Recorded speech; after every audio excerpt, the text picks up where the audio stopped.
Speaking of survival, that was the name of the game for the Missouri Tigers. At least they hope to survive in the Women's College World Series run that they've had. Ouch. Could they make it 4 in a row? LSU standing in the day. Rough day for Coach E and company. We'll explain. How about the Tiger baseball team bidding farewell to the Big 12 in style, in grand style, with a first-time accomplishment? And speaking of the Tiger baseball team, one player in particular gives extra meaning to the term student of the game. A wild and woolly, exciting day. We'll recap it all now on the KOMU 8 Sports Show.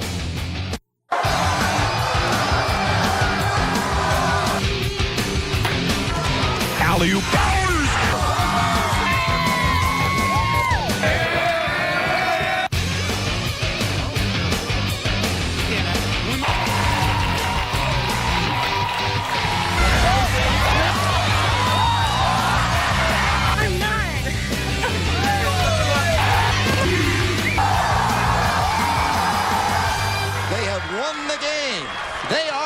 The 2012 Big 12 champions.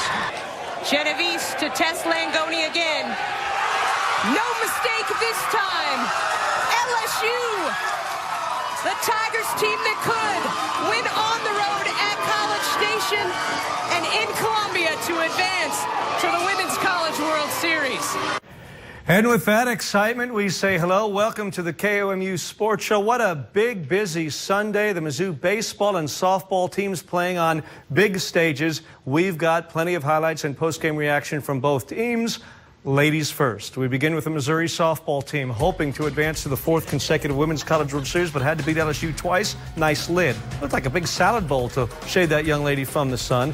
Meanwhile, LSU going against Chelsea Thomas and the Missouri Tigers. Ashley Langoni here with a sacrifice fly to left. Casey Blade scores, but the Tigers throw out the runner at third. It's 1-1. Mizzou and LSU tied. Again, LSU 1 win away from a super regional title. Mizzou had to win twice today. Thomas was dealing as usual. Strikes at A.J. Andrews to end the inning. They go to the 6th inning, still tied at 1 in a survival game for Mizzou. And check this out. Tigers in a rundown, and ouch, as Corinne Genovese is taken down there with a little force. Coach Aaron Earlywine understandably upset. 7th inning, Jenna Marston for Missouri steals second, but collides with Juliana Santos. She was down for a while. I'm not laughing, folks, at her being down. I'm laughing at the physicality of this softball. Who said softball was a contact sport? But these teams couldn't make contact with the ball. I mean, they struggled to hit these two pitchers. Thomas dealing for Missouri, Brittany Mack dealing for LSU. Look at the grab and the defense there by Missouri's Kayla Kingsley, the freshman. It was 1-1 in the 3rd. Then nobody scored until the 12th inning. Angela Randazzo on a grounder to third. The ball's thrown away. Run runs in. A second run scores. And finally, a third run came in on the errant throw. A 1-1 tie is broken. It's 4-1 Missouri on a ball that went halfway to third base. Put the ball in play. You never know what can happen. Here's another run for Missouri in that 12th inning. So after a 1-1 tie from the 3rd inning to the 12th, the Tigers score 4 in the 12th. They win 5-1 behind Thomas, who was magnificent, and they force a 3rd and deciding game. So let's go to that now. Missouri halfway there with 1 win, needing another. Thomas out there again. Of course, why not? Missouri trying to get to that World Series, had to beat LSU a 2nd time today. The Tigers get a run in. Mackenzie Sykes bunt scores Kayla Kingsley. It's 1-0 Mizzou in the 3rd. Still in the 3rd. Bases loaded, 1 out for the Tigers' star slugger, Ashley Fleming. She rips it to center. Runner tries to tag, but look at the throw. Simone Hayward from center made the catch, threw out Genovese at the plate. LSU fired up. And it's only 1-0 Missouri after the Tigers had the bases loaded. And then Hayward, the star of this game, after her great catch and throw home, doubles in 3. She's out at third, but that bases clearing, bases loaded double put LSU up 3-1 against Thomas. Finally, Chelsea removed from the game. Had to be fatigued. Hey, the freshman from Claremore, Oklahoma, Bailey Irwin, outstanding in her limited time in relief of Thomas in both games today. There gets the pop out. So Mizzou was still alive, but down 3-1. But LSU just outstanding defensively. Look at that catch. Remarkable from Santos there behind second base. The shortstop makes a great play. We showed you Hayward's heroics in the field earlier. And then there's a mistake. And of all times for LSU, in the last inning with Mizzou down to its final out, Mizzou down 3-1. Kayla Kingsley keeps it alive with help from Langoni, who didn't make the play as her other teammates had. But this time, Langoni another chance. She will squeeze this fly ball off the bat of Genovese. And that's it, folks. LSU, after losing earlier in the day, comes back to beat Missouri in Columbia. The LSU Tigers advance to the World Series, snapping Missouri's streak of 3 years in a row. How about LSU winning at Texas A&M for a regional title, at Mizzou for a super regional? Welcome to the SEC, says LSU to A&M and Mizzou, as those schools will join LSU in that conference next year. I was actually really pumped and ready, excited to start the third game.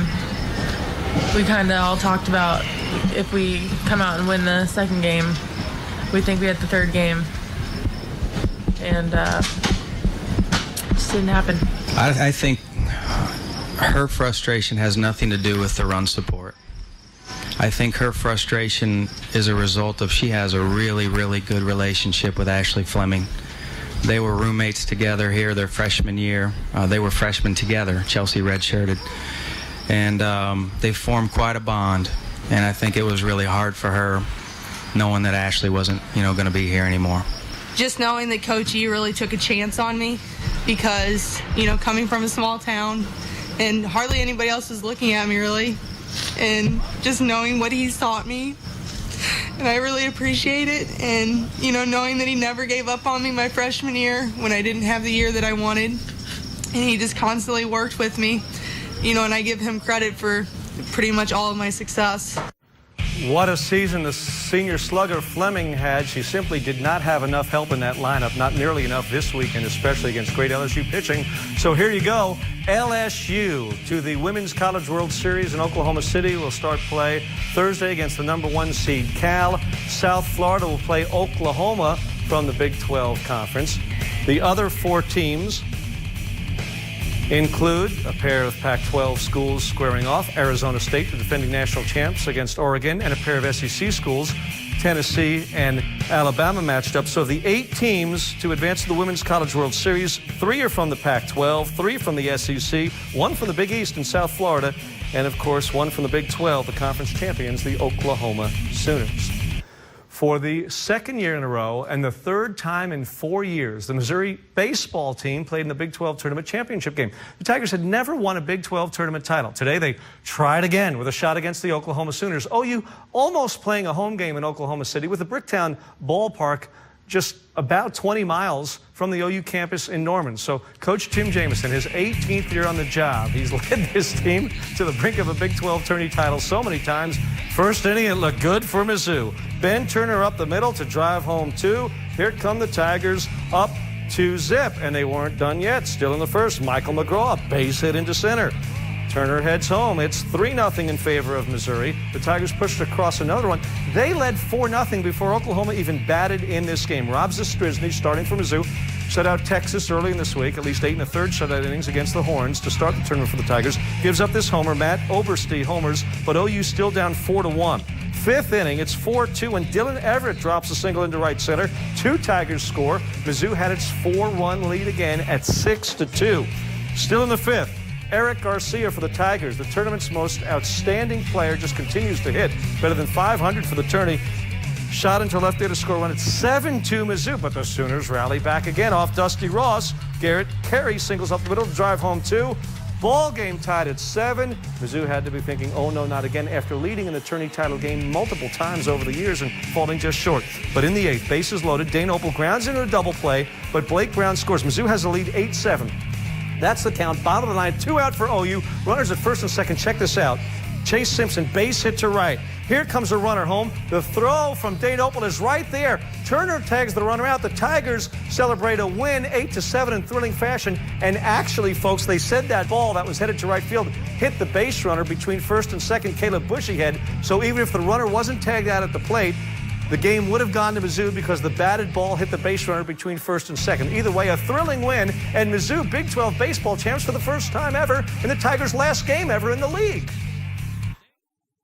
I'm glad it happened the way that it happened. It races a lot of demons with what we've been able to struggle with here in the tournament at this point in the tournament, and then also against Oklahoma. We've had a lot of trouble putting them away. Well, they have, but they saved their best for last. And the Missouri Tigers put away the OU Sooners and put away their first ever Big 12 baseball tournament championship. Again, in the last game the Tigers will ever play in the conference. And this is really the last athletic event for the conference in terms of a league deal, and Missouri wins. So the Tigers not only are Big 12 champs, but with that win, oh, by the way, they receive an automatic bid to the NCAA tournament. The Tigers will make their 8th NCAA tourney appearance in the last 10 years. They will learn of their destination tomorrow morning. The NCAA baseball tournament selection show will air at 11 a.m. on ESPNU. 2 Big 12 schools have been selected to host regionals, Baylor and Texas A&M, the teams that finished 1-2 in the conference regular season standings. Missouri, by the way, finished in 6th place in the regular season, 4 games below 500, but win the tournament. The Cardinals, meanwhile, completed their series with the Phils at Busch Stadium. Philadelphia had won the first 3 games. A pair of right-handers today, Adam Wainwright for St. Louis, Roy Halladay for the Phils. And Wainwright so impressive in that win midweek against the Padres, trying to string a couple in a row here, but against a much more dangerous team, don't you think, the Phillies? Hunter Pence, though, down on strikes. Roy Halladay, meanwhile, really struggled in this one for Philadelphia. He walks David Freese here in the first to load the bases. Then Yadier Molina is up, and he didn't walk. He swung the bat and swung it well. Grand slam home run. 7th homer of the year. Cards up 4-zip with Molina's big blast. 3rd inning, Juan Pierre for Philadelphia, base hit into right to drive in Mike Fontenot. Phil's on the board, but still trailing 4-1. On to the bottom of the 5th, Carlos Beltran, and what a year. What a season he's putting together in his inaugural campaign with the Cards. 3-run homer, his 15th.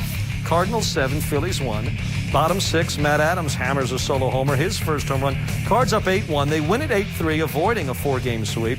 Wainwright gets the win to improve to 4-5. Halladay the loss to drop to 4-5. Royals and the Orioles, meanwhile, on this Memorial Day weekend, and they're appreciating the military, as they should, there in Baltimore and all across our great country. Billy Butler bangs a home run. Royals up 1-zip in the first. Bottom of the first, though, here comes Baltimore right back at Kansas City. Nick Markakis drives a double into left center field. J.J. Hardy heads home, 1-1 tie. 2nd inning, though, Mitch Meyer lays down the bunt. Jeff Francoeur is home safely. Meyer at it first, but the Royals back in the lead, 2-1. Then in the 6th, Francoeur, a leadoff homer to left. Royals 3, Orioles 2. Still in the 6th inning, Kansas City's Humberto Quintero doubles to left.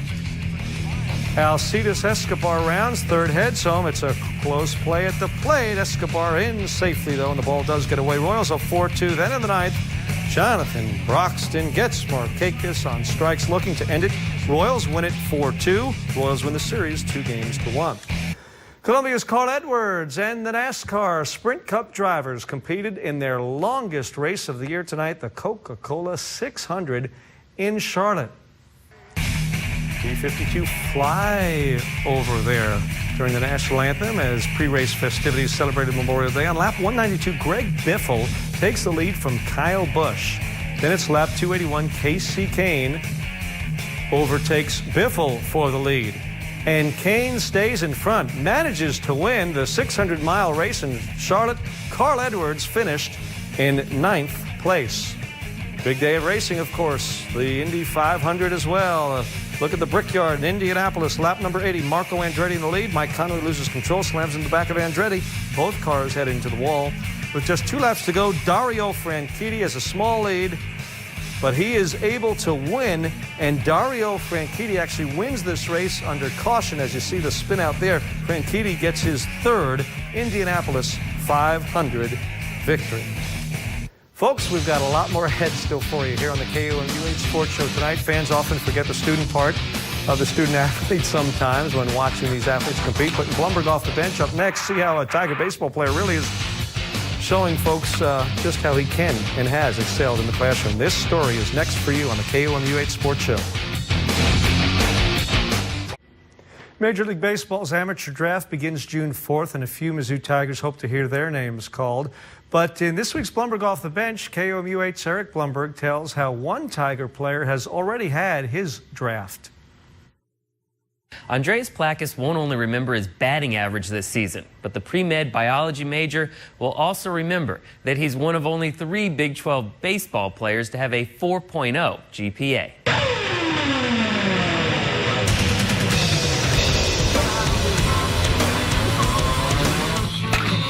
Andreas Plakis grew up a fan of the black and gold, but on his wrist, a green wristband provides motivation. Rise and rise again until lambs become lions. Me and actually a former pitcher here created these. It's a Robin Hood quote, and just basically means never give up, no matter how far down you get. And it helped him through a tough time earlier this season. When Plakis slumped, he sat and watched from the bench. And then this bracelet came, and the little note said, "Never give up, sincerely, Kevin Mailer." And it was actually really encouraging to me, so that's why I still wear it. Eventually, Plakis got his shot, and he turned into the hottest hitter on the team. This is his final season as a college baseball player, even though he's eligible to play next season. This is the last time I'll spike up this year, but they're really supportive of it, because they know that a lot of people don't go on playing baseball. Plakis isn't going pro. He's following his mom into the medical field. She's an emergency room doctor. Over time, she kind of exposed me to new stuff, kind of introduced me to doctors that I could shadow, and through all those experiences getting injured and kind of her guiding me a little bit. He's going to stay at Mizzou for medical school, and next spring, don't be surprised if he sneaks out for a little batting practice. For some of these guys out here that baseball has always been that future for them, that's med school is kind of that future for me that I'm really, almost like my interviews were my draft, and I guess I got drafted. As for what kind of doctor he'll be, Plakis says he's shadowed some of the team's orthopedic surgeons and thinks that might be the path for him. Back to you. Some story, Eric. Thank you. Very impressive. And Plakis really gave that Missouri team a lift late in the season when he got back into the lineup on a regular basis. He and the Tigers find out tomorrow where they will go for the NCAA tournament. Mizzou will play in the national tourney for the 8th time in 10 years. And the Tigers receive an automatic bid after the Big 12 tournament title they won in Oklahoma City today. Stay with us, please. There's more ahead on a busy sports show, just for you. Coming up next. Well, this past Tuesday marked the 1-year anniversary of the Joplin tornado. KOMU's Jonah Javad now continues our coverage. He's here live in our studio to share one man's story of recovery. Jonah? Yeah, Chris, the national media covers tragedies at a glimpse, but as local reporters, we tell the stories of the affected communities. A year ago, the Joplin tornado threw dozens of reporters into action, and for one, disaster struck too close to home. May 22nd, 2011 began like any other day for Brandon Spiegel. So I went in about 2:30, 3 o'clock, just kind of sat at the station. The former KOMU sports reporter had been working at Fox 14 in Joplin for 9 months when the unthinkable happened. Listen to it! I knew we had severe weather. I was watching it outside. I have a large destructive tornado and on the southwest side of Joplin. All of a sudden we started getting calls about damage in places and people calling us frantically like, my sister's stuck in her bathroom, I don't know what to do. So much debris, so much debris. They sent me to the hospital, St. John's, and I didn't even know where it was because I'd been going to football stadiums and high school basketball games. We've got people screaming and hollering. And once I turned left on 26, I could barely move because there's power lines, there's trees, it's all in the road. What was the hardest part about being a reporter this time last year? Probably seeing some of the stuff I did that night. First thing I saw when I got out of the car at St. John's or walked that way was a lady being pushed down the street toward the hospital in a desk chair. Spiegel got off work around midnight when he and a few other reporters caravaned to find their homes. So I pulled up to the intersection at 20th and Connecticut. I was leading the caravan and I stopped and our other reporter got out and she said, "Why are you stopping here?" And I said, "This is 20th and Connecticut. This is where we live." The tornado leveled Spiegel's 2-story apartment building, taking 6 lives in the process. At first, like the first few days, I just wanted to keep working because it kind of takes your mind off your problems. Like, yeah, no, I don't have a house, I don't have a place, I don't have any stuff, but if I can like help someone else and share their story and get them help, I'm not worrying about myself. Spiegel did find a few things, including his Mizzou baseball jersey. And because of Mother Nature, finding stories to tell became second nature. You're always taught, like, you're supposed to say, I can't imagine what you're going through right now, but I knew exactly how they were feeling, so I felt like I was able to connect with them better, than therefore maybe tell a better story. And boy, did he tell stories. Spiegel reported nearly 50 relating to the tornado, but there's one he'd rather not keep telling. You're just sick and tired of telling your story? Yeah, I mean, yeah, no, not really. I mean, my story's all right, but other people's stories, like I want to tell people's stories, I don't want to tell my story. No, I appreciate that.